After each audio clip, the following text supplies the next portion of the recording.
Why do you think everyone is quitting real estate? Because the easy money is gone. I am ecstatic that people are quitting real estate. The grifters, the pretenders are leaving in droves. Right now is the best buyer's market I've seen in 12 years. 73% of the people think it's a bad time to buy. That is one of the most crap statistics I've ever heard. So how much net cash flow do you make a month?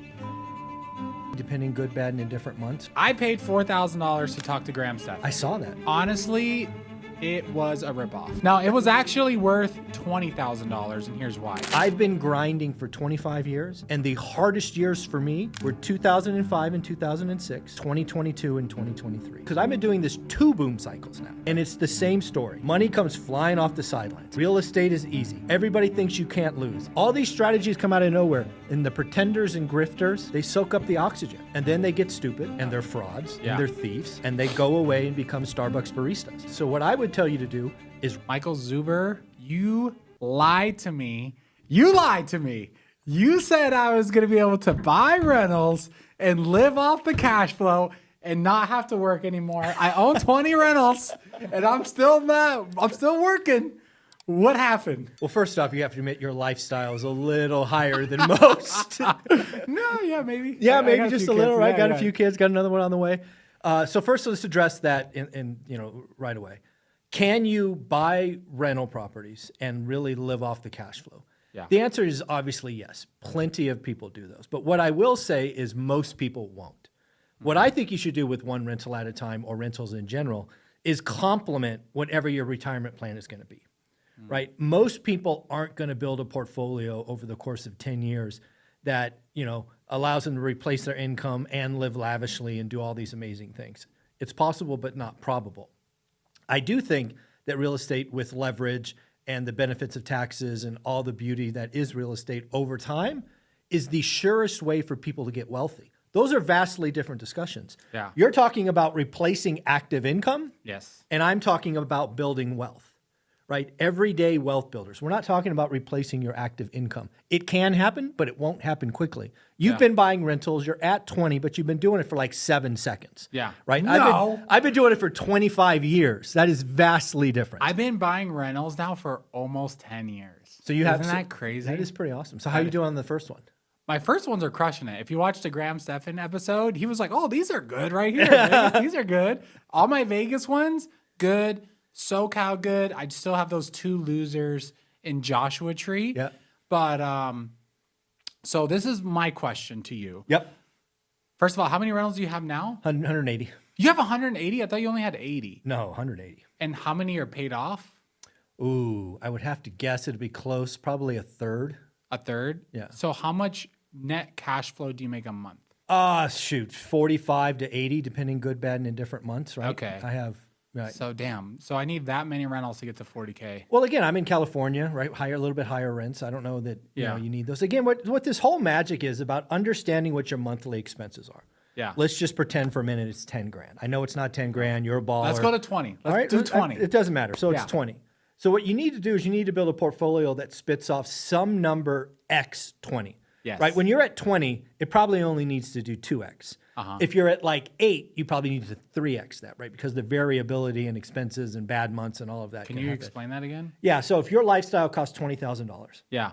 you don't need 60 to feel comfortable because that's a 40,000 delta, Yeah. right? So that's 3X. Oh, you need to make 2X what you want to net. Right. Got it. If you have a big base like 20, but if your net's like if you need 4, which some people live on, $4,000 a yeah, month? some people do. In I know Vietnam? no, there are plenty of people in the United States that live on $4,000 a month. Yeah. So I would recommend at least 3X. So if you're balling it out 20, I recommend 2. But if you're smaller, I want 3 because of that variability in water, water heaters and eviction. You don't want to, be too close to the edge. And that's gross rents or No, that's net. rents? Net. Okay, net, so I need to get to 40K a month net to feel good. To be good at 20. Correct. Because of all the the CapEx. ups and downs. Yeah, got it. Okay. Yes. Well, that's just very discouraging. So, okay. So Why is that discouraging? 40K a month net is with rentals is like, I need to own 40 houses that are paid off. And that's where my next question is going to be. So with me, right, I could just bring up my stupid calculators again and figure out, is it better for people to buy a small number of rentals? Let me re-ask this looking at you.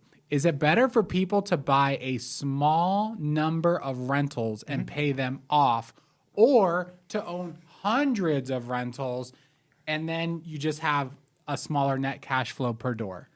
I believe the strategy, and it's the one that I used, is you should know whether you're in growth mode or chill mode. What do I mean by that? Okay.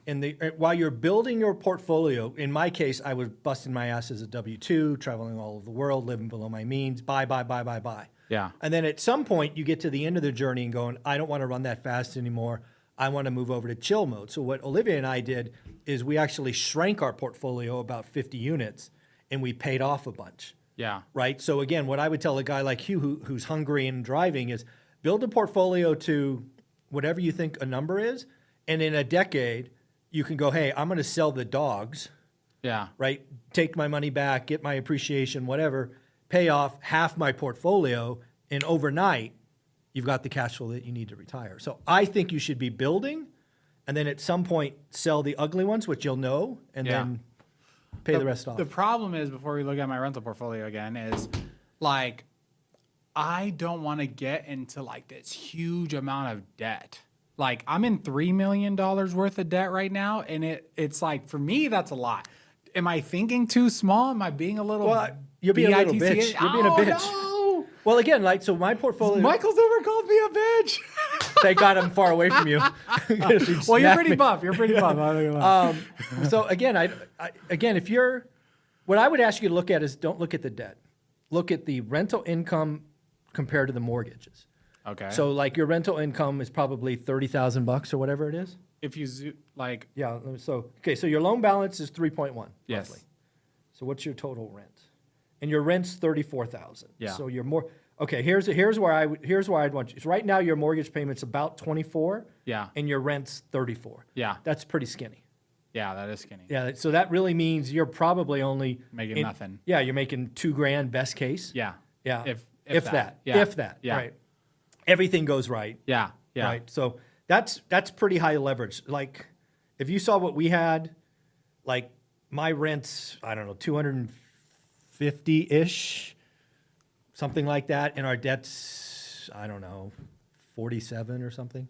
So you collect $250K a month in Roughly. rent, and then mortgages are 50. only $40,000. 47 or 6 or something. But how the freak am I going to do that? So I started buying houses in Kansas City. It's time. You need to, you are always want to go 1,000 miles an hour. Hell yeah. Real estate is not timing the market, it's time in the market. Yeah.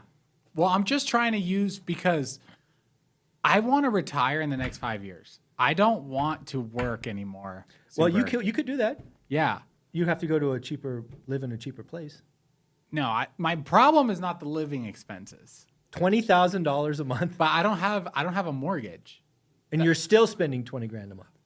Yeah, I have kids, and like, I'm not spending $20,000 a month, but I need $20,000 a month to cover my living and to build savings. Sure. And to just like have crap money. Sure. Like, I can't be like, 5K.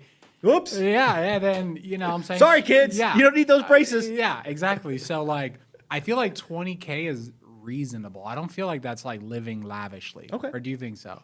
Well, I don't know. Again, I don't know. Everybody can make their own decisions. Like I said earlier, plenty of people find a way to live on $4,000 a month. Yeah. Right? Plenty of people do 6. Plenty of people. Some people do 40. I got a buddy in my network who lives on 40 a month. a month. Yeah. Yeah. I mean, it's just what you want. Yeah. So for me, 20 is like where I want to be at. Okay. So you looked at my rental portfolio. Yep. You see all the numbers. Yeah. What do you think I should do? Well, again, I think what I would be doing in your case is busting my ass for the next 5 years, try to double that portfolio. I'm just picking double as to give you a target. Yeah. And then in 5 years, sell off again half, Dang. take the equity, pay off the others, and then suddenly those numbers look better. Okay. So in the next 5 years, do you think that I should, and I got to give you props. I started buying rentals after our last podcast. Nice. And I told you that. So all those Kansas City, I bought a triplex in Las Vegas. I bought a duplex in like all these. I'll show you really quick. They don't have dates. The ones at the bottom. Yeah, all these new red? ones Yep. are all red, and that white one all after our last podcast. So that's 3. Well, you're doing what you said. Five, That's 6, commendable. 7, 8, Lots of people 9. talk. That's 9 units Congratulations. this year. So you think in 2026 I should just add more units and not try to pay off? You know what? Let's go back to your interview with Graham Stephan and Pace More because Yeah, I watch your stuff. Hell yeah. And I'm excited. And near as I could tell, everybody's quitting real estate, if you believe them. Yeah. That's a fact. Everyone is quitting real estate. Quick break from the podcast. I am excited to announce that REI Print Mail has partnered with me to sponsor this podcast. And the great thing about REI Print Mail is they are a company specifically tailored to help real estate investors. They send over 3 million pieces of mail every single month. They can coach you as far as making sure that mail will work in your market. How much do you need to spend and what kind of pieces do you need to send? So if you're a real estate investor and you want to take your business to the next level, I highly encourage you to check out REI Print Mail or at least get on a call with one of their coaches to see if mail can work in your market. So go to the link in the description of this video, set up a free 15-minute call where they could break down all the numbers and show you how much you need to spend and how much you can make using direct mail as your marketing strategy. I'm personally working with them, so I know they work. So again, go to the link in the description of this video so you could set up a free coaching call. Why do you think everyone is quitting real estate? Because the easy money is gone. I am ecstatic that people are quitting real estate. The easy money, the grifters, the pretenders are leaving in droves. Hell yeah. I've been grinding for 25 years, and the hardest years for me were 2005 and 2006, and 2022 and 2023. Those are the 4 years during the booms, because I've been doing this 2 boom cycles now. This is my second one, and it's the same story. Money comes flying off the sidelines. Real estate is easy. Everybody thinks you can't lose. Airbnb arbitrage, syndications, this, that. All these strategies come out of nowhere, and the pretenders and grifters, they soak up the oxygen. Yeah. And then they get stupid, because they are stupid, and they're frauds, and they're thieves, Yeah. and they go away and become Starbucks baristas. Yeah. I want to work with operators, people that are focused. So what I would tell you to do is write better offers. The pretenders and grifters are gone. The money in the system, gone. Right now is the best buyer's market I've seen in 12 years. People are telling you 73% of the people think it's a bad time to buy. Yeah. That is one of the most crap statistics I've ever heard. It is the best time to buy in 12 years. It's a shit time to sell. Yeah. That's the problem. Is if you're selling today, it's hard. Yeah. It's a great time to buy. You can buy better, you can get seller financing, you can get sub 2, you can get creative, you can do all of these amazing things. Why? No competition, more inventory, more motivation. This is the time to build lifetime deals. I have this saying, bad, good, or great deals. But what I want people thinking about now is I want deals of the decade or deals of a lifetime. Yeah. And what does that mean? That means, like, let's say your average deal is 6%. Yeah. Cash on cash. A great deal would be 9%, which I was doing in 2022 and 23 because there was so much crap competition. Yeah. I wouldn't take 9 today. I want 12, 15, 18 because I make your money when you buy. You find a motivated seller who has an ugly property that can't sell, won't appraise, code problems, tenants that won't pay rent, whatever it is. Yeah. And steal that thing and add it to the portfolio. Are you buying right now? I buy all the time. I'm more excited about 26 than I was 25. What are you buying right now? I'm trying to buy the first place in Vegas is what I'm really trying to do. Okay, but you still haven't bought your first place I in made Vegas? I almost bought 3 houses off Lennar in the last 45 days. I got them down 19% off list price. All 3, they were going to finance it. I got a little bit greedy and tried to get 2 more points for 21, and they sold them to somebody else. Oh, dang. I was pissed. Yeah. I could have taken it at 19. Yeah. But again, I don't have to buy, right? I'm not in that grind mode. I'm more like in the play and pretend mode. Yeah. But there is no question. This is the only buyer's market I've seen in 12 freaking years. Yeah. If I was building again, this is not 2008 to 2012. GFC is a unique environment. Yeah. This is like 2013 and 14. Okay. Right? The buyers are gone. People thought stuff was going to zero. Yeah. There's just nothing there. Yeah. And it's going to be a fun time. And then you get lower interest rates, you get emergency housing thing. and this thing turns around. But Yeah. it's going to be fun. I'm glad that everybody's leaving. Okay, so let's transition to Graham Stephan's podcast. Sure. Okay, so I paid $4,000 to talk to Graham Stephan. I saw that. Yeah. And honestly, it was a ripoff. No, I'm Okay. just joking. I'm joking. No, it was actually worth $20,000, and here's why. Because I obviously know real estate. I've made millions of dollars in real estate. But when you get someone that has a different perspective, it opens your eyes. Sure. Do I agree with anything he said about real estate? No. And I would have called him out more, but because I paid so much, I was like, I don't want to sit here and go back and forth with you. I want to talk about social media. Yeah. But we'll talk about real estate than social media. On real estate, he has a biased opinion because he bought houses in Los Angeles that have rent control. I know. And he can't get the tenants out, and he's like pretty much trapped with tenants. Yeah. That's why he's so jaded with real estate. Well, so that's a little bit. So again, I know Graham. Graham and I've talked probably monthly. Yeah. And it's like Ryan Pineda. Ryan Pineda and Graham Stephan are very similar in my opinion in this regard. Okay. I think they're both unicorns. They're uniquely gifted at what they do, and they're like the top 1% of the 1% at what they do. So they haven't. So when you're that top 1%, you just suck the oxygen out of the room with what you do. Graham Stephan's got 5 million followers on YouTube. He puts out a YouTube video. He must make $20,000, $30,000, $40,000 on that video. Of course, Graham should optimize towards creating YouTubes and have nothing else taking his mind share. That's true. Right?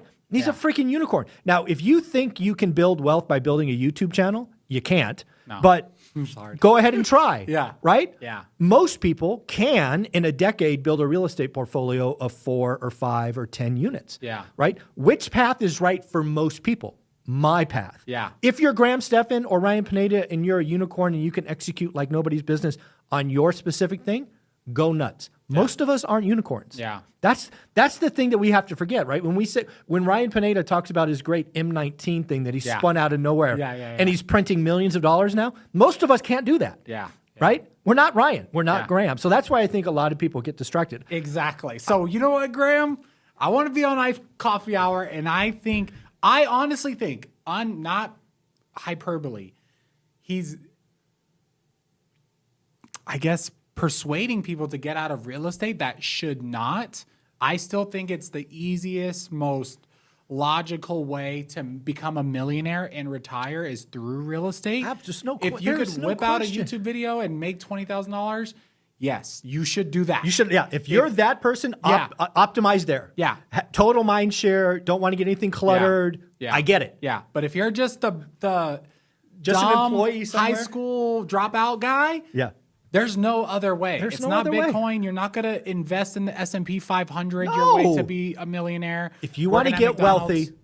for 100 years, Yeah. the proven way is to own assets, Yeah. period. Yeah. For most of us, the asset is real estate. Yeah. If you're Ryan Pineda, it's business. If you're Graham Stephan, it's YouTube. Yeah. For most of us, Yes. and if you want to say most, it's probably 99% of us. Yeah. Right? We're the broke man's wealthy people.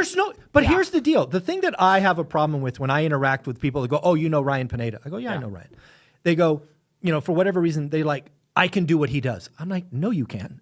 No, I've met him and I've met you. Yeah. You're not going to repeat what he does. He's got this, I call it unicorn thing that just works. It's the Holy Spirit. Good for him. Yeah.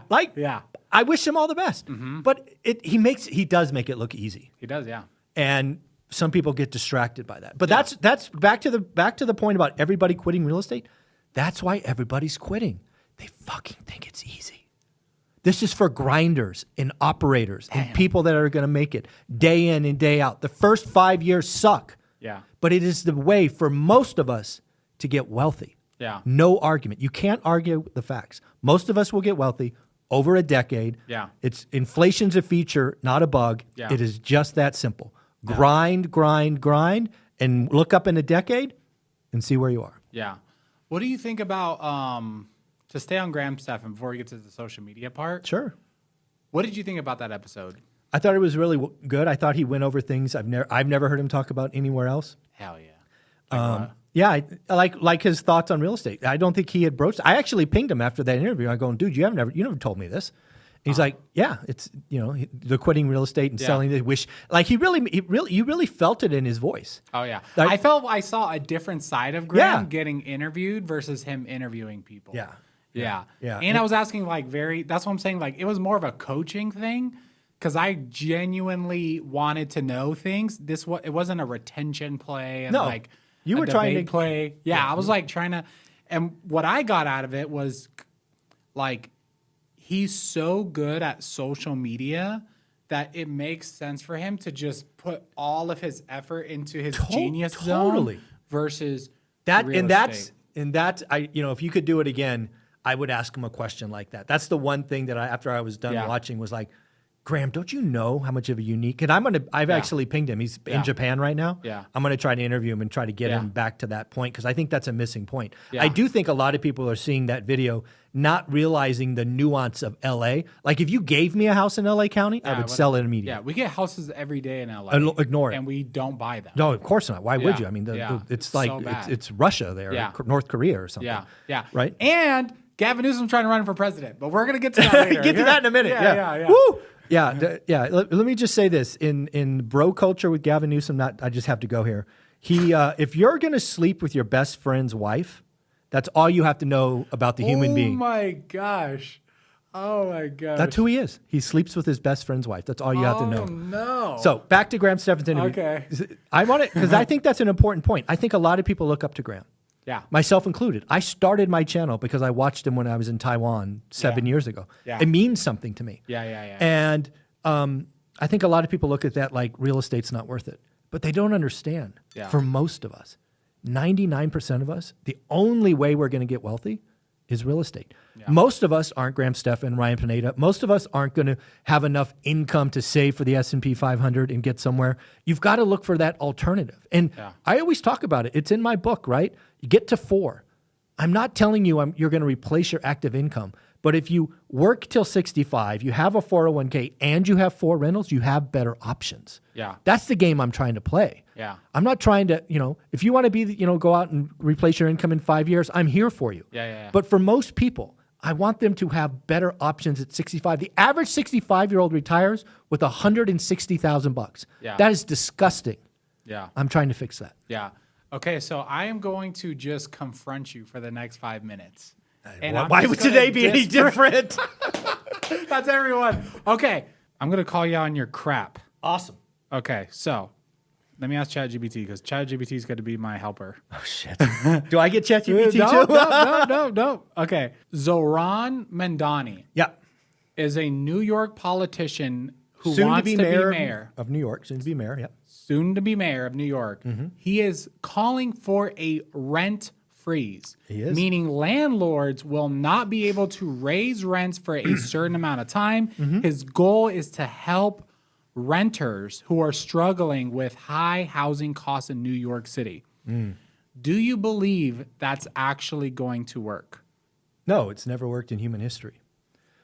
We have tried rent control all over the country, frankly, all over the world. So this is what will happen, is the people that are in the properties today will win. Mm-hmm. They'll stay there. But what will happen over time is, and it's already happening in New York, you could actually chat GPT how many vacant properties are in New York City. I think there's 600,000 vacant units. Why are they vacant? Because they're in rent stabilized buildings, and it's not profitable for the landlords to remodel them. So they're keeping them vacant. Think about how stupid that is. You make it impossible to fundamentally remodel a unit because the rent is so restrictive. Mm-hmm. So you're going to have more units not on the market. You're going to have people locked in the house forever. Mm-hmm. And then there's going to be no movement. So no, it will be horribly wrong. Not immediately. In the beginning, it will feel great for a minute. Mm-hmm. And then it will feel horrible and get increasingly bad. So if this trend continues, because it looks like Gavin Newsom's going to run for president, California has the strictest rent control laws in the entire country. LA County does. So it's actually, again, I'm a landlord in California. I can't believe I'm going to say this. We don't have it all that bad. Seattle just adopted some stuff that's horribly bad. New York is horribly bad. In California, rent control is 10%. It's 5% plus CPI. So it's not that bad. Yeah, but it's also the eviction laws. Well, evictions have always been bad. Yeah, but and it's like you can't get people out of the property. Yeah, You don't it's have well, control. So it's not just it's you not can't just rent increase- control. Yeah. Yeah. It's bad. Yeah, Yeah. bad. It's not like So- Texas. Yeah. Okay, so if this continues, Mm-hmm. does it make sense for the next generation to get into real estate if they roll out countrywide rent control? So I don't think they will roll out national rent control, even if Gavin Newsom or just any Democrat won the president. They didn't do it when Biden ran. They didn't do it when. But Biden didn't do anything, so he's not a good. Well, you could pick any. Obama didn't do it. He was there 8 years. Yeah. So but again- Obama had to fix the housing issue, so he was giving out like credits and all types of so stuff. the point is, right now, housing is handled at the state level. Yeah. The federal government, if you read the Constitution and all of that, doesn't have any control over it. It's a state level. Just like now, abortion is a state level. Right. So again, I would not get all concerned about national rent control. It's a state level thing. Yeah. So I wouldn't worry about it. But your point where you're going with this is interesting. We are getting to the land of extremes. Yes. The fact is, Mondani may become the face of the Democratic Party. I know. Oh my God. But I know. so think Or about it's that. Gavin Newsom, which is worse. I'd rather take a socialist than Gavin Newsom, because Gavin Newsom is such a liar and such a fake person, and he's so dang bad. And as a Christian, we're supposed to love our neighbors. And I love Gavin Newsom, but I hate his politics. He is so bad. As an ex-Californian, as a person that left California, please, guys, if Gavin Newsom runs, all of us micro influencers need to persuade people to go vote because he is so damn bad. I'd rather vote for Kamala Harris than Gavin Newsom. I'm not going there. Anyways. But this is the problem we have is I do think. So let's talk about Mondani. Why is Mondani such a popular figure right now? Because we have no. He has a message that resonates with a large percentage of the population. Which is what? Rents are high. Rent Period. control. Now he's talking about free buses, food, care for your kids. Yeah. This is a high school. This is like a high school election where one of the football jock gets up on stage and says vending machines will be free and no more homework on the weekend. Yeah. Yeah. You can't do those things. Yeah. Right. But he's going to say it because that's what the audience wants to hear. But I'm saying his main thing is freeze rents. The next Democratic person that runs is going to come out with rents are too damn high. We need to the landlords are bad. As soon as COVID-19 hits, no one has to pay rent. There's no eviction. There's an eviction moratorium. So yeah, I remember. Do you think it's going to make sense for my children who are 5, 7, 8 to get into real estate? Let's assume Zorhan wins. Okay. What happens? So my over-under on New York being a dumpster fire is 18 months. So again, I think he wins. I really do. And frankly, you know what? Win. I want him to win too. I want him to win. Yeah. I really do. Yeah. Because I believe every decade or two, we need to have a socialist experiment that explodes spectacularly. Yeah. And we're going to do this one on YouTube. Yeah. Right? That's true. Like if you remember San Francisco during COVID, there were influencers walking around showing the homeless and all the poop on the street and all of that. This is going to happen to buses. It's going to happen in the supermarket. And it's going to be 18 months. And then we won't have to worry about socialists ever again. So your kids won't even have to. Dude, you won't have to worry about it in 2 years. Yeah. It'll be gone. Yeah. That's the thing. So I did a trip across America, right? I don't know if you saw that. I did. I saw some of that. Yeah. So this is what I learned from that trip, right? So first of all, I started in Louisville. I learned, bro, cheap houses are bad. Like I went to the cheap areas. I saw the $14,000 houses. They were bad. They were really bad, really bad. And then I went up to Chicago. Okay. And then Chicago, one of the best cities I've ever been to in my whole life. Nice. Like the downtown Chicago, I thought it was going to be like downtown LA. Completely different. So clean, no homeless, great restaurants, great weather, vibes. What's that street on the water? What's that called? The one on the I don't know, but it was sick. Yeah, okay. It was beautiful. Yeah. I was. You should go to Chicago. I have been there many times. Okay, well then you know. Where I was across from the Navy Pier. It was sick, Nice. right? Okay. And then I started working my way back, right? Denver, St. Louis, clean. St. Louis, super clean. Nice. Like again, I'm comparing everything to LA. I'm like, oh, it's going to be a dumpster fire. No, St. Louis clean. Nice. Kansas City. Guess what they have? Free transportation. They have a free bus line. Okay. And as we were driving around, I was asking my friend who was showing me around the city. I'm like, why is there like all these homeless people like standing right there? Like random spots, just mobs of homeless people. Oh, they're waiting for this bus line thing that's like on wires and it's electric and blah, blah, blah, blah, blah. He was like, oh, bro, homeless people just crowd that thing. They get on there, they have to get kicked off. And that's guess what's coming to New York, folks? Well, free buses. Yeah, that's what I learned from that city. I was like, oh, okay, this is actually like a problem. And like it's starting to happen in Las Vegas also. Where our office is, we never used to see homeless people. We're starting to see homeless people. Yeah. Like I live far away where there's like nothing over there, so I don't see them. But as you come into closer to the city, you're starting to see it more and more. Southwest Vegas is freaking where I grew up. You have the little police signs with the lights and all, like people selling tamales. It's getting worse. Yep. And how do we fix this? Well, that's a $1 million question right there, right? So, I mean, when you step back from this, there's a couple of things going on. We do have a wealth divide that seems to only be getting worse. Yes. Right. So, especially in real estate. I always say that the have-nots in real estate and the haves, there's a huge gap.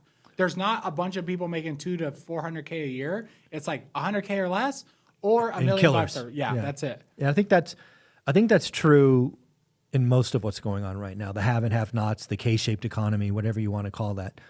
And you can only address that, I think, at the individual level. I don't think there's some magic wand, some government program, something. I think what the biggest problem is, and again, this is one guy's opinion, is I think a lot of people have given up. They've lost hope. Yeah, they've lost hope. They've bought in the media narrative that it's impossible, and statistically, that's just not true, right? You have heard for years, undoubtedly, that the middle class is shrinking. Correct? Yeah, I've heard that. However, if you step back or chat GPT it, you'll understand that actually more people are going up than going down. So again, the statement that the middle class is shrinking is technically true. But what they forget to tell you is more people are going up than down. Mm-hmm.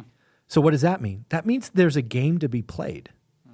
And if you believe there's a game and you're willing to study and learn the game, you can play and win. Yeah. But if you give up, you just want to go through life ho-hum, you want to live on credit and, buy now, pay later for everything, I can't help you. You want 7, streaming services and the latest iPhone and you want to live for today, I can't help you. Mm-hmm. The way to get wealthy is come hell or high water, find a way to create disposable or discretionary income as much as you can. Yeah. Then get really, really good at something, could become elite at something. And now for me, that was my buy box, 93703, 3 or 4 bedroom homes. For you, it's maybe rentals in St. Louis. I don't know. But find your thing to be uniquely good at and then go ham for a decade. Yeah. You'll be wealthy in a decade. Most people can't delay gratification. It's the 2 marshmallow test, right? Have a marshmallow, let it sit there for 5 minutes and you get 2, right? The parent walks out of the room, the kid eats the 1 marshmallow. Yeah. Most people can't wait for the second one. And that's the problem that we have is I think a lot of people media has always been, if it bleeds, it leads. You throw on top of that social media, the crash bros and the doomers, they're just killing hope, man. Yeah. And if you kill hope, I can't help you. I just can't help you. But if you have hope, if you have belief, if you can sacrifice for a decade, everybody can get rich here. This is the best country on the planet to get rich. It does take time. It's not overnight. Again, the pretenders and grifters come when the money is easy. They're now leaving, which is why I love the fact that everybody's quitting. Makes my job easier, right? It was tough to compete with everybody can get a DSCR loan and everybody had all this money raised for syndications. I love it when everybody leaves. So again, it's not that hard, but it does take time. Okay, so let's talk about delayed gratification because I am like in that season, like my diet's really good. Everything that I'm doing now is like working on my discipline and my like delayed gratification with like buying rentals, my diet, literally everything. Nice. Spending, all this crap. I'm like saving as much as I possibly can. So I love this topic. For me, you hear a lot of people talk about motivation and discipline. Hey, quick break from the podcast. If you're enjoying this podcast, make sure to give it a like, comment, and share. And if you're someone that actually wants to start investing in real estate, whether that be flipping, wholesaling, or rentals, and you want me to help you, go to the description of this video and fill out a link and we could see if we could work together. In case you didn't know, I've done hundreds of flips, wholesales. I own millions of dollars worth of rental properties, and I've helped hundreds of people rather start their real estate business or scale their real estate business. Right now, we're doing 6 figures a month flipping and wholesaling, and I want to be able to help other people who want to start or other people that want to scale their business. So if you need help with leads, if you need help with raising capital, if you need help with building a sales team or closing more deals, I can help you. So go to the description of this video, fill out the application to see if we could be a good fit. If not, just keep enjoying the podcast, subscribe, and I hope you guys enjoy. Yeah. Right. Motivation is like events. You get this little bolt of electricity and you're motivated for a minute. Yeah. But motivation dies. It's the discipline that sets you free. Yeah. How do you build your discipline? How do you build muscle? How do you lose weight? It's time Don't and eat commitment. crap. It's time and commitment. It's consistency. It always is. Right? There's been plenty of studies. How do you build a new habit? Do the same thing for 30 days in a row. It becomes a habit. Yeah. Right? That's it. That's the secret and the myth. Most people just want to say, everybody wants an easy button. Life's not that way. Life is hard. Getting to be 300 pounds is hard. Going from 300 to 200 is hard. Choose your hard, right? You're going, hopefully, you're going to be 65 someday. Yeah. You can be 65 and broke or 65 and rich. Choose your hard. I would argue being 65 and broke sucks. Oh, yeah. For sure. So don't do that, right? Sacrifice a little bit, grind for a decade, see where you are. Yeah. It's okay. Yeah. It takes time for everybody. I know 9th grade dropouts. I know Section 8 moms. I know people who had $200,000 in debt and didn't make more than $17 an hour. If you just do it, stay focused, consistent, day in and day out, get past the first 5 years, it gets easy from there. Not to get back into real estate, but let's say someone's listening to this and they're in LA, Hawaii, places where it's like literally, it pencils out that you're negative $1,000. Like it literally There's happens. plenty of those. It happened to me. Yeah. So like, what do those people do? So give me like specific advice. I will. So you have 2 options. Again, let's say you're in the top 10% of markets in the country. So Miami, New York, Chicago. like all those really. So you have a choice. The first choice you have is if you don't own a home yet, you can do what's called house hacking, right? So again, you can get roommates. You can get, if you want to buy a fourplex, you can do something like that. Yeah. Because what most people don't realize when I talk about creating discretionary income, your largest expense ex taxes is shelter. So if you can take your shelter from $3,000 a month to $0 because you have roommates or you live in a fourplex and the other pay for it, you're winning immediately. So the first thing to think about is especially if you're early in life, like if I was a 20-year-old, I would buy a fourplex as the first thing every time, right? It's very different if you're me and you're 40 and you have kids, right? So everybody's at a different season in life, but I'm going to go through all of them, right? So if you're at that point in life, look at house hacking. Number 2, you can look at what's doing called a live-in, right? So you can buy a house. It's not your forever home, but you can get in for 2.5 or 3.5 or 5% down. Live there for 2 or 3 years. Let appreciation, let rent happen, let mortgage pay down happen, and then that becomes a rental. It's slow, but at least you're doing it in your backyard. And again, what did I do? I lived in the Silicon Valley, arguably one of the most expensive parts of the country. I looked for a year, Brian, to find cash flow. It didn't exist. Even in 2001, it didn't exist. That's crazy. So I had to go 2.5 hours away to a new market called Fresno, California. That's 2.5 hours one way. That's 5 hours round trip. Yeah. So again, there is cash flow around you. It's how much do you want to work, right? So again, how far are you willing to go? So that's what people have to do. It's always hard, guys, right? If you're living in the Silicon Valley, you're making Silicon Valley money, but that's why you're not going to cash flow. But you can go somewhere else. Yeah. Let's talk about social media. So what did you get out of the conversation with me and Graham about social media? He is very good at what he does. And the reason he's so good at what he does is he's always he goes frame by frame. Yeah.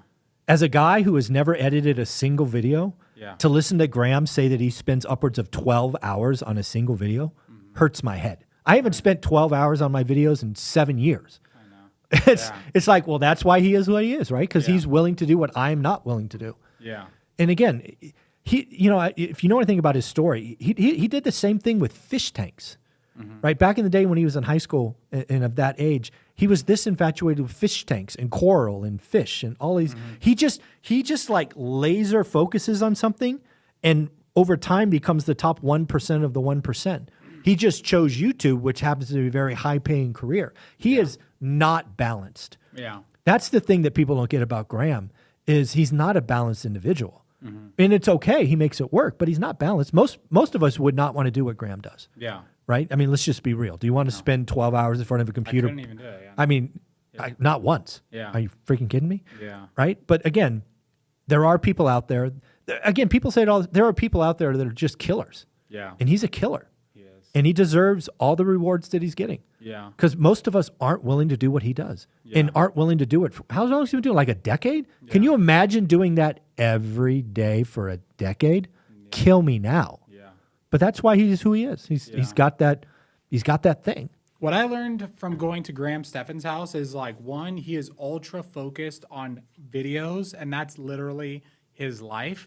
Like even scheduling with him, he was like, hey, we're going to put this on the schedule, but if something comes up, I have to cancel it and film a video. Yeah, of course. I showed up. He set up the cameras. He set You up got the into audio. his studio, right? He Yeah. did all the stuff. Yep. I've been filming videos for 5 years. I don't know how to work a camera. I know how to plug the stuff in. And how did it go? Yeah. He's the one that helped pick the title and thumbnail for our video that got 50,000 views.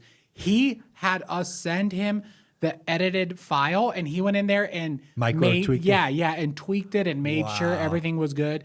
Like, he is a YouTube genius, savant. and he's the top 0.1% of like YouTubers in the And that's world. why he should quit real estate, because that's his thing. Like That if is you true. have something where you are the top 0.1, Yeah. go do that. Yeah. Most of us aren't that. Exactly. And frankly, never will be that. Yeah, that's what I learned. That's because I went there for YouTube advice. So one, he tore up my page. He was like, dude, these thumbnails suck. And I was like, bro, I know they suck, but like, why? And he was like, they're he'll just tell you. bad. I was like, I know they're bad, but tell me why. So Yeah. Tell me what a good one looks like. yeah, exactly. So he gave me the advice on the titles, the thumbnails. I also asked him offline, should I I think on the video, like about my Christian stuff and YouTube stuff, he told me to split them, and I'm going to show you the results of that. I'm guessing it's working. Yeah. It's so Graham Stephan's right again. I'm going to put the longs. I'm going to just show you the longs.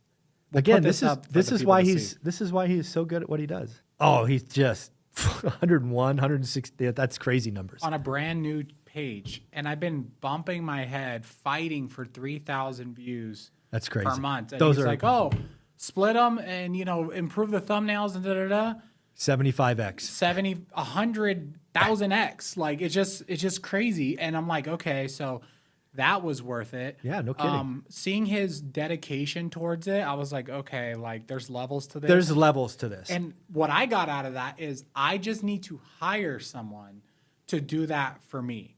Like I've always had people that split things that like they do a little bit of this, they do a little bit of that. I need to hire someone that has that brain, and I kind of did, and that's why it's working. Good for you. So I learned that on social media, and I guess I did also learn that he said, YouTube is a hamster wheel, and like as soon as you stop is like the beginning of the end. Mm-hmm. So I don't know why, but for some reason I always thought like, oh, like once you have clout, like you're always gonna have it. But I think YouTube is different because I think like we'll say movies are timeless. Like I just watched a Denzel Washington movie, I think Inside Man. That movie's like 20 years old or something like that. And I just watched it like last week, a YouTube video about what's currently happening on the market that has a short lifespan. Absolutely. So I think that's also what I learned from him. And I was like, okay, I need to funnel these people into something, but I don't want to do education. Like I signed up one guy for the school that I just started, and I'm like, man, like I'm thinking about refunding him because I'm just like, I just don't want to do it. I just don't want to like. It's funny you bring this up be because obligated to these people. It's funny you bring this up because I sold courses online. I think grossed almost $700,000 in online education. Jesus. And Courses are different though than coaching. no, I didn't do coaching. I didn't want to sell out my hours of my life for that. Yeah. Kind of paint by numbers, right? Do this. Yeah. That's what's on Teachable. But I started a school community, I want to say February, so not quite a year. I think it was November last year because I got a 1099, so it must have been November. And so it's just about a year old. Oh, wow, just about a year old. It's almost November 1st. And I have almost 500 members in there now. And it's the best thing I've ever done. Really? Seriously. And again, I'm not talking monetarily. I'm talking contribution. Because I believe where we're going is community. Oh, yeah, for sure. Right. What I have now created in One Rental at a Time, the school community, is 500 people trying to build wealth. And they're all at different levels. Probably most importantly is I'm only committing about 2 hours a week to school. I do one Sunday session at 8 a.m. if I'm not traveling, right? 8 to 9, live Q&A. And then I reply a little bit here and there to the forum post. I'm not the most active person. My job is to make sure no grifters and fraudsters are in there and I kick them out if I see them. So that's what I do, right? Try to keep the playground neat. But we have 9 people now that are running accountability calls. We have an accountability call 7 days a week, and I don't pay anybody. That's cool. They're just doing it by themselves. Yeah. So again, as somebody who is trying to change generations, I think school is going to be the way I do it. And it's cheap. I don't know what you charge. I charge $20, 67 pennies a day. And part of that's because I don't want to, like if I charge $99 a month, I feel like I would have to give a lot more of myself. Yeah. At $20, I'm like, shit, you get 3 hours of my time. That's way more than $20, right? That's one trip to Starbucks. Dude, exactly. So I have no problem, giving so little. Yeah. But I think my school community, and I would tell you to think about it, is going to be the thing I'm known for the most. Because again, especially in a world of more and more AI, the real interactions that happen in communities is what's going to, feel different, I think. How much do you make from it? You got 500 times 20, 26, 10 grand 10 a month. Grand. Yeah. 6 figures. I just feel like that's like not worth it. I'm just like, I just don't feel like it's worth it, honestly. Okay. I don't know. I don't know if that's crazy, So- but like so two- our boys in this room, let me ask an unbiased opinion. Yes. Would you rather do a $26 school community, build it to 500, or try to do more deals in your real estate? Which one do you think I would do more deals in my business. you would or you wouldn't? Would. You do would, more yeah. deals. Yeah. That's kind of where I'm at, where I'm like, Well, maybe that's right for you. Yeah. And again, I everybody's... know to each his own. Yeah. But again, we just go back to the early part of this video, right? You're Yeah. trying to retire in 5 years. Yeah, I'm already retired. that's true. That's true. And I'm making, Context matters. Yeah. yeah, 10 grand a month extra. Yeah. I think the problem is people will listen to this, including me sometimes, and they're like, oh, well, 10 grand a month, like that's pretty good. And then we get excited and then we start like dabbling in something Yeah. else. I've been You doing a gotta be really good focused, job man. of cutting that. Focus, Last man, time focus. you yelled at me, I did. I stopped the property management thing. Oh, yeah. That was crazy. Our real estate business is doing great. Yeah, keep watering that thing. And maybe that's the right thing for you. Again, Yeah. dude, you only have 24 hours in the day. Yeah. And you're committing, 8, 12 to the family and Yeah. sleep. You've only got 12. Yeah. And you're doing this, that, and the other. Yeah. You probably have too many things. School's Yeah. probably not the right thing for you Yeah. today. Yeah. But again, for somebody who's already finished the race and is kind of in the stands Yeah. chilling, Yeah. it's a lot of fun. What about, okay, so to continue on social media, how's your social media doing? I think you go through seasons, hamster wheel, like you said. So again, I'm not Graham Stephan. I don't edit anything. But, I get 10,000 to 12,000 views a day. I still do 3 videos a day, 1 live and 2 posts, 7 days a week. So, thousands of videos a year. Yeah. I'm having fun. I love it. Yeah. It feeds a lot of other things. Yeah. So I like it. Are you trying to grow it? What's your biggest struggle with your social media? My biggest social is comparison. I think that's the thing that even I suffer with. Yeah. Is comparing to others. And I guess the thing that drives me the most crazy, and I got this from Graham Stephan, interestingly enough, is the doom channels dwarf me. Yeah. So Graham and I talk. So I sent, like, if you pull up your YouTube analytics, Yeah. and you go to audience, and if you scroll to the bottom, there's subscribed and unsubscribed. Yeah. Right. For most people, according to Graham, unsubscribed is, so yours is not subscribed 91, subscribed 8.4. Do you see that? Look at how different our channels are.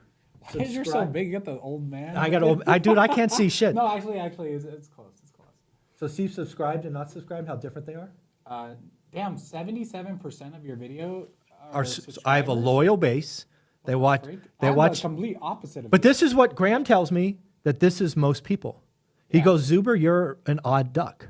Yeah. And he goes, if you want to be big like other people, this has to be best case 50-50. Yeah.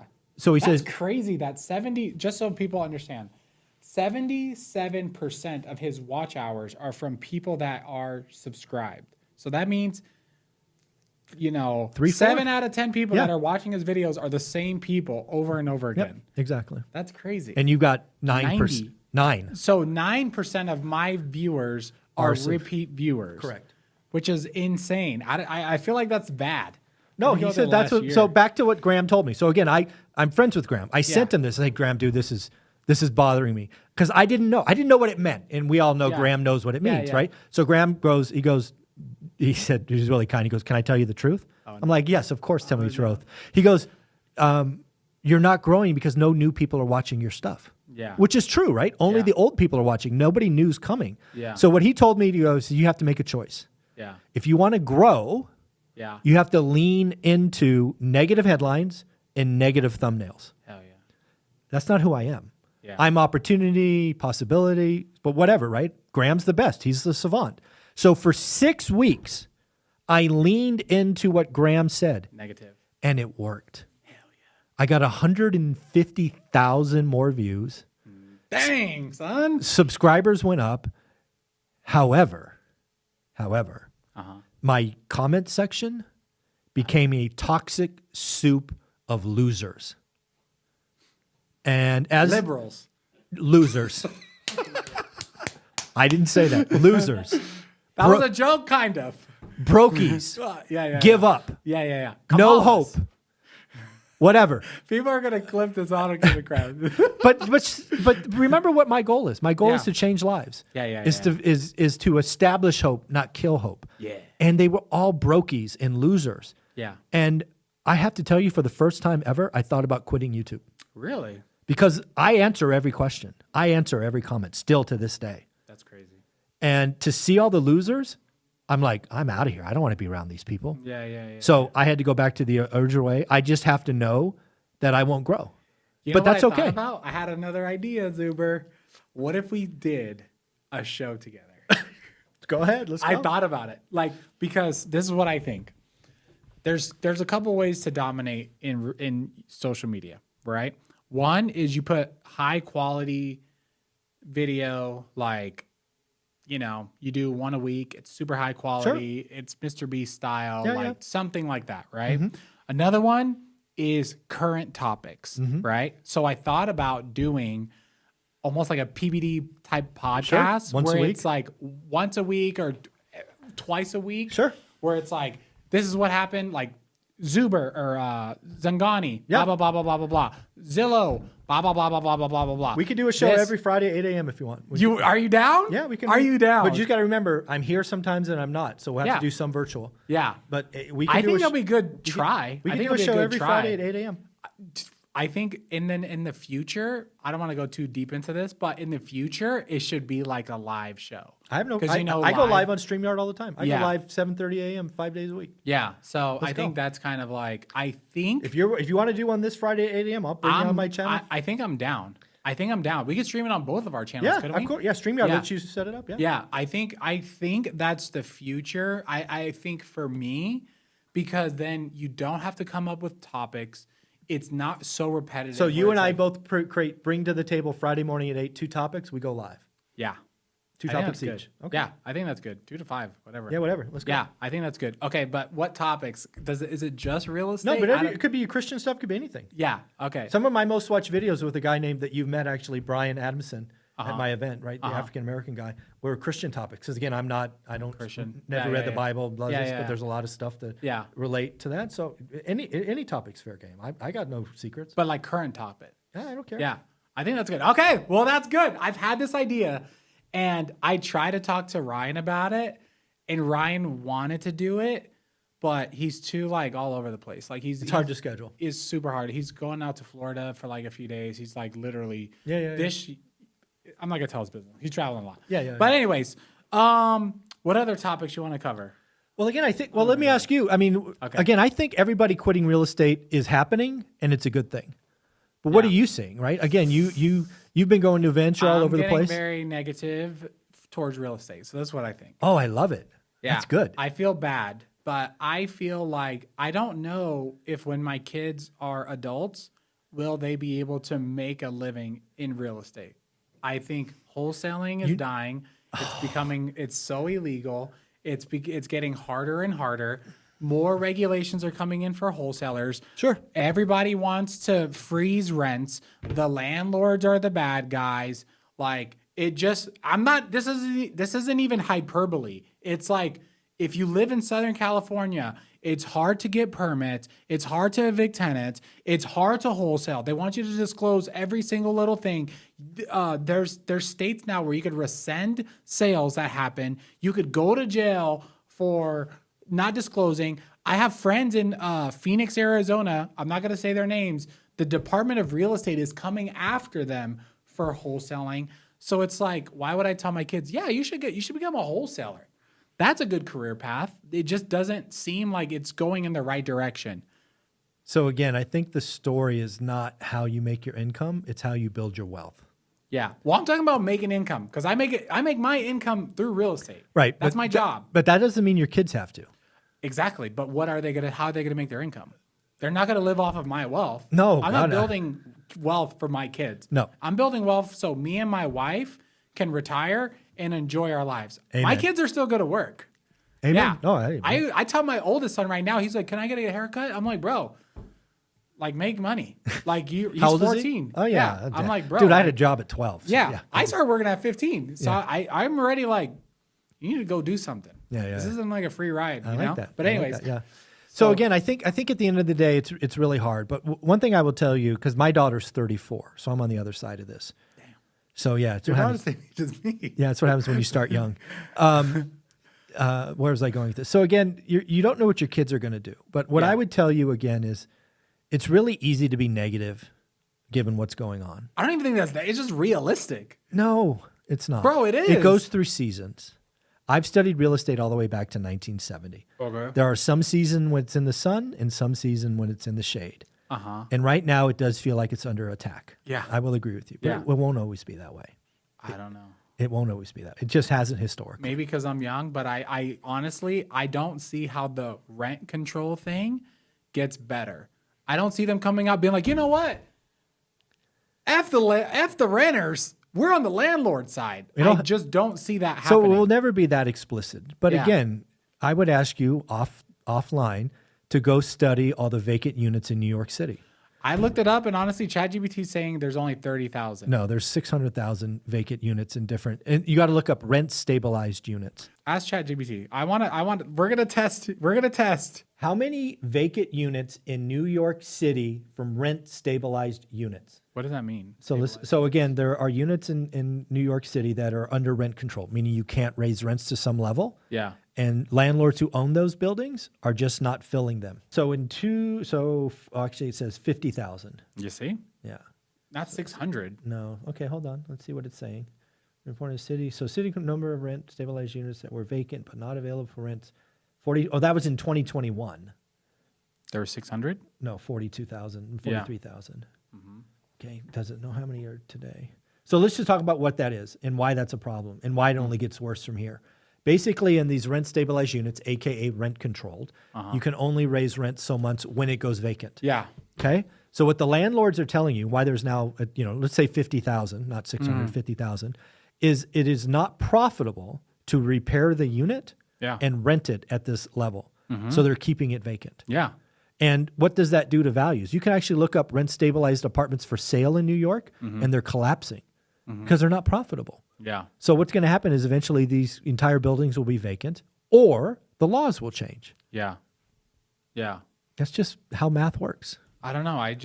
I honestly, I'm not even doing this for the video. I'm not super optimistic that like the next generation will be able to come in and make money in real estate as a living.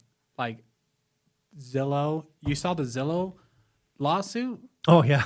Yeah. So let me bring that up. The Zillow lawsuit refers to several legal cases, but mainly one currently in the news involves a federal antitrust lawsuit accusing Zillow of colluding with real estate brokers through their partnership with the Association of Realtors. So, home sellers filed a class action lawsuit saying that Zillow's structure kept the 6% commission model alive even when new laws were supposed to make commissions more flexible.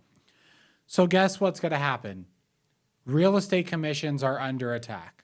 Sure. And probably the antitrust whatever is going to win because they beat Keller Williams and all the other companies. Sure. You know, Keller Williams don't sue me, but they, you know, those big brokerages lost. Yeah, plenty of them. Zillow's going to lose. Sure. So real estate commissions are going to go down. More regulations are coming for wholesalers. More regulations are coming for landlords. Like, it's like, why go into a sinking ship thinking that it's going to get better? Again, we need to realize that maybe producing an income in real estate is going to become harder. Yeah. Which is hard to argue. Yeah. It's hard to argue. But again, we're talking apples and oranges. I still believe, even for your kids, the best way to build wealth is going to be owning real estate. Yeah. Now, is there a better mousetrap to produce income? Probably. Yeah. But we're talking apples and oranges. It doesn't change. Yeah. You got to be able to find value, buy below value, right? Add value, and hold for long term. Yeah. That's what we should be teaching our kids. The game of Monopoly is remarkably good if you step back and look at it. Yeah. It tells you to own property, own it for a long time. Yeah. You know, instead of just going around passing go and collecting a paycheck. That's what I want my daughter to understand is, go do whatever you want to make money, but you got to build wealth. You got to live below your means. You got to stack paper and buy assets. Yeah. That's what the rich have told us. That's why there's a K-shaped economy, because some of us will grind and sacrifice and invest, and others will live for today. Yeah. Choose your hard. What are the topics you want to talk about? What else? You're looking pretty buff. Yeah, well, I'm on Are you on steroids? I'm on a health kick. I started the year at 34.8% body fat. So one of the things I got from Jess Lee Itzler is you got to do one thing hard every year. Okay. So in 2023, I had by most accounts an amazing year, right? I did, I spent $100,000 on trips and did all these great things. Bought a house, balled out, I did all that stuff. But I felt like 23 was a failure because I just existed. Okay. I didn't do anything hard. So for 2024, I took on the challenge of running and completing a marathon, which I'd thought about for more than 2 decades. And I did that. I ran the Vegas Marathon, the original Vegas Marathon last year in November, actually, and finished. So my goal for 25, I got a DEXA scan, and I was 34.8% body fat. I was 224 pounds or something. And I don't even know if it's possible, but I said I want to get to sub 10% body fat. Damn. So I'm sitting here today at about 12. Damn.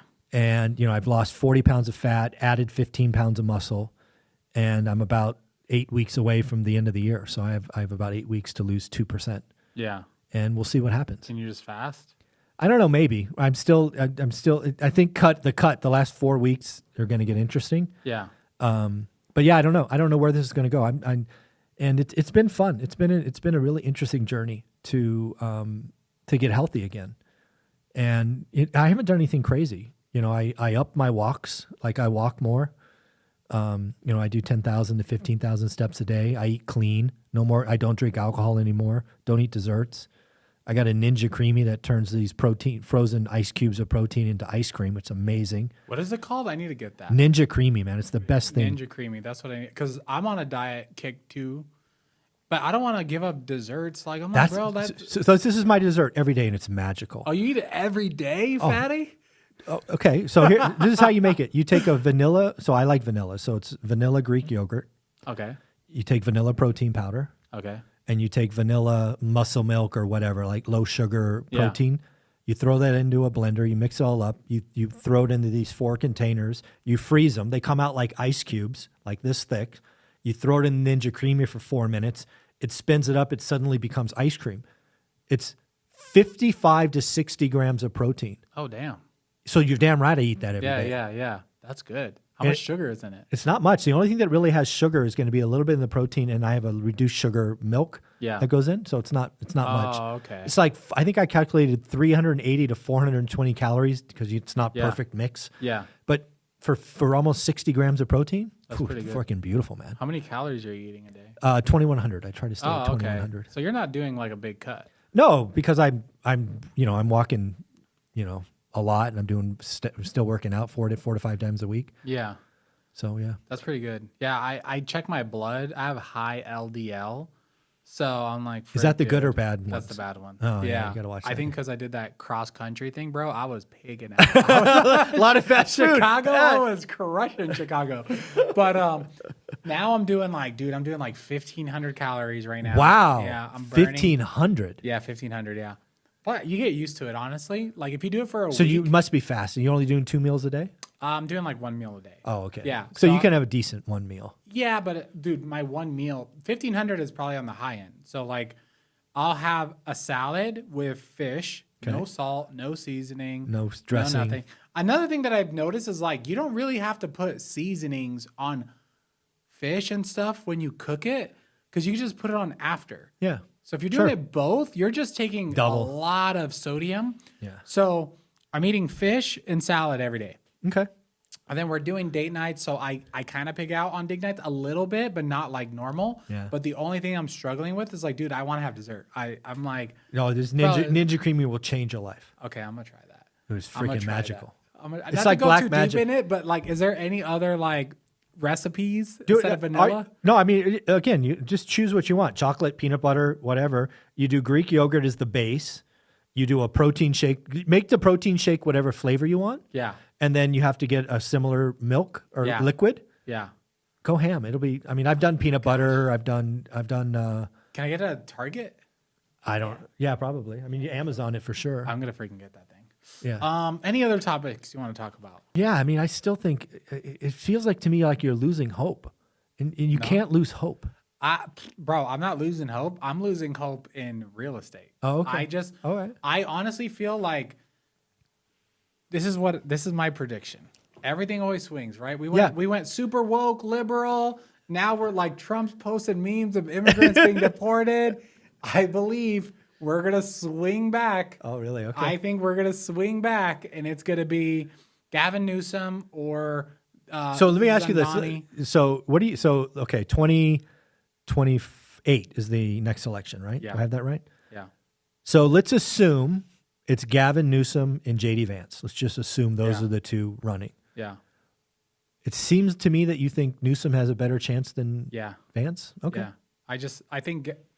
Let us know in the comments, folks. Yeah, Do you think yeah. JD Vance or Gavin Yeah, Newsom? Let yeah. us know in the comments. I think Gavin Newsom because he speaks better. He looks the part. He's getting social media. If you look at, I don't know. Oh, if yeah, you I've seen it, yeah. He's starting. He was on All the Smoke. I don't know if you know. Yeah, All I the did. Smoke. Yeah. Did you see how he talked? No. Oh, it's bad. I Is grew he- up. he I tried grew to up. act black? You said it, not me. Yeah. It was bad. I Was mean, it? why do they always But come people with fancy fall for it. voices? But people fall for it. Come People fall on, for it, bro. people aren't that stupid. Bro, I look at the comments. Like I look at the comment, they're like, "That's my president." Blah blah blah blah blah blah blah. So Oh my God. I am okay, but this is why, not to bring it back. That's why I'm like, okay. So you think Gavin Newsom will beat JD Vance? I think so. He's I think so. crazy. I don't know. It just swings. It always swings. If it's not this election, it's going to be the following election. But that's why I'm like, with my 2.5 in debt, I'm like, should I just freaking hurry up and try to pay this crap off before it gets bad? That's why I'm like, I need to hurry up and like do this. Even the president of the United States doesn't really matter that much on the ground.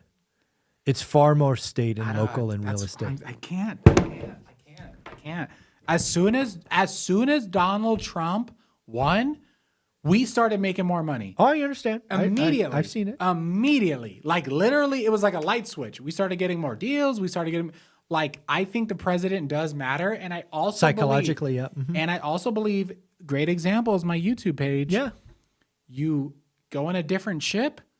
100,000 a view, 100,000 on a long form video. I saw that. A brand new channel, 100,000. How many videos have I posted to try to get 100,000? I don't have a single video over 100. Exactly. So I believe that the ship that you're in matters. Sure. So if the ship that you're in is getting shot at constantly. Yeah, that's true. Yeah, I mean, yeah, if Gavin Newsom won, it would be concerning. It would be concerning. Yeah. It would be concerning. But do you then think I should just hurry up and try to pay off this real estate? I think you're adding undue pressure. You're adding a shot clock Yeah. to something that I think takes a decade. Yeah. But I've been buying real estate for a decade. You've only been really ham for like 1, 2. Yeah. Nah, Call I'll it- say call it- 5. yeah, I'll okay. say 5, and then I took a year off, so we'll say 4. let's call it 4.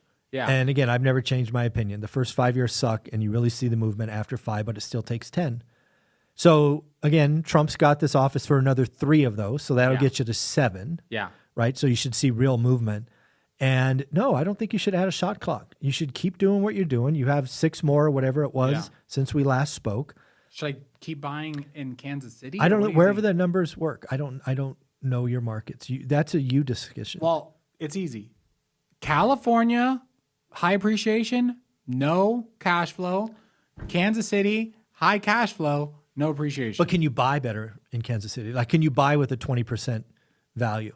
Like, can you buy at a discount? yeah, everything I'm buying is at a discount. So, yeah. so if you were to sell them, you have I would make equity. something, or at least break even. right. Yeah. So you would have something. So let's play this out. So what I see is, like, I'm just trying to jump in the time machine. It's now 2030. Okay, so Trump's out, Yeah. Newsom's in. Yeah. In your Or Kamala Harris. Yeah. she your runs back, world, she wins. whatever. So let's just assume you have what you have in California and Vegas, and you've got 50 units in St. Louis or wherever it is, some other no appreciation place, and you don't like where we're at. You know, at that point, you could do a couple of things. You could sell the California stuff, which still has a lot of equity, and pay off your St. Louis, and your cash flow doubles or triples, right? Because the debt's gone. That's not a bad outcome. If that's the worst case scenario, it's not a horrible outcome. Yeah. So you think I stack more units? I do. I think you're either in growth mode or chill mode. There is no in between. So I have to keep growing. Damn, man. I'm trying to chill. I'm not trying to grow. Wait, you can't do both. I'm lazy, You bro. just told me you want to retire in 5 years. I do. So you're not done. You're not But then chilling. can't I just pay off the 2.5 and I make $35K a month? You're either in growth mode or chill mode. Why are we Yeah. arguing about this? Yeah. But because growth mode could be just paying it off. No, that's chill mode. What? No, that's chill. Freak, dude. I don't want to do this. Well, hey, if you want to be Yeah, done, yeah. then just do you. I mean, at Yeah. the end of the day, you know, I think Yeah. Pace Morby told me one time, know thyself. yeah. And just because you're asking my question and I'm giving you Yeah. my opinion doesn't mean Yeah. shit. Yeah, Know yeah. thyself. I know, but If I you're have to if you're listen to turning you into 'cause you're Dave smart. Ramsey, then Yeah. you know it's nothing wrong with that. Dave Ramsey's a multimillionaire. Yeah. Yeah, he owns I don't know 9 figures of real estate. Good for him. Yeah. So you can absolutely do that. Right? If Yeah. you're just at that point in life where the debt scares you more than anything else, then fuck it, go pay it off. It's not even the debt. It's like you buy a rental. It happens every single time. I'm going to tell you guys how buying a rental works now, right? You buy a rental. You're like, you know what? We're going to get $1,400. Okay. The rehab's going to be $50K and it's going to take 90 days. It takes 6 months. The rehab goes to 75. The rent comes in at 1,300. Like you have problems with the tenants. It happens every single time. And with my properties in Kansas City, the property manager on the last one, I'll show you the email. I was like, hey, this is going to come back more. This is like, you're saying it's 50K. It's going to come back more. Let's try to get the 50K down. Ended up coming back more. And then I'm just like, bro, it's just dumping money in there. And then if I pull out all the leverage, then there's no cash flow. So then I have to it's like I have it. to make high income Yeah. to dump it all into real estate. It sucks. Well, you know, the other answer is you go back to California and you sell all that shit. You pay down stuff in California. You just add 1 a year in California. Yeah. There's nothing wrong with that. I know somebody that's retired on 14 units. Right? And again, we've all heard the stories about out-of-state investing, right? Yeah. Looks good on paper, not in reality. Yeah. Yeah. No, you Yeah. know? It's That's all the about hard part. That's the hard part. Yeah. Anything else? No, at the end of the day, Do you have questions from the audience? Question, you mentioned that you like to eat out, so I'm just curious, how do you do all this diet thing and then just like stop eating out? He's asking, how do you eat out and to be on a diet? So that's a great question. I can tell you that we've eaten out a lot less this year. But when we do eat out, it's you gotta find a way to eat clean. So you get a steak with nothing on it. Typically, steakhouses out here like to do that. They throw all the stuff on there, or you get chicken, or you can go to sushi. Sushi is always a good option. You can just get sashimi. Yeah. Yeah, just Yeah. get protein. Do you have real estate questions? That's a great question. What are your thoughts on co-living? So co-living's been around for a couple of decades, so it's not as new as a lot of people think. Yeah. You could argue that co-living's been around a lot longer than that, because when you think about dorms, it's kind of Or house hacking. House hacking, yeah, it's kind of co-living. I will tell you, I have Extreme co-living. Let's talk about extreme yeah. So co-living. that's taking a 4-bedroom house and turning it into an 8-bedroom. Yeah. Let's just call it what it is. Yeah.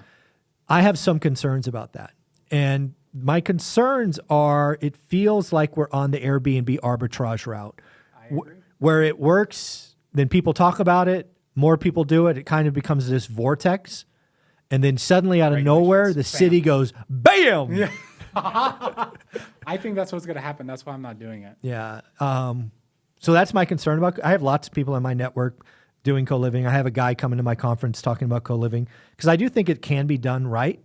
I do think a lot of people are taking on too much risk. Yeah. I know Right. people that have lost money in co-living. They convert it, XYZ. City comes in, bam. bam. They spent $100,000 converting this property into this. And then they crap. got to undo it. That's me right now. You're going through that right now? So I have 5 co-living properties, and this happened on the first 2 that I bought. Okay. Nothing about like how to vet the neighborhood. So I bought in the wrong area. Neighbor didn't like it. You bought in the wrong area. Bam, bam, bam, bam, bam, bam. So that is true for sure. But I feel like I've learned from that, and my next few purchases, I purchased in an area where Yeah. my home doesn't stick out. Yeah. Yeah. My home kind of like Yeah, there- go with the other homes. Yeah, there's because again, co-livings have been around for a long time. Yeah. And there are absolutely areas of the country and cities and counties where it makes complete sense. I just think most investors aren't going to do the homework, Yeah. and they're going to find some 4,000 square foot house and turn it into 8 to 12. And Yeah. then they're going to have a neighbor. Again, wait, if you're buying a 4,000 square foot house, your neighbor's house is probably 4,000 square foot also. Yeah. And they Yeah. probably have some monies and no attorneys. Yeah. Yeah. And they're going to come knocking on your door. Yeah. So I think there's a right way. Again, dude, I've been doing this so long. There's always a hype cycle. I know. And anytime the hype cycle comes, you can guarantee I'm running the other I way. know. And right now it feels like the hype cycle is growing for co-living. I And- know. and- I feel bad because I feel like a lot of people are going to lose money. And I've heard, pad split, blah, blah, blah, blah, blah. yeah, they're fighting and this, that, the other. I just don't trust it. Yeah, It sucks. you've seen I'm it with sorry. Airbnb, I know. right? Joshua Tree came in and Airbnb. smacked it. Yep. So I think that's what happens. All right, guys, subscribe.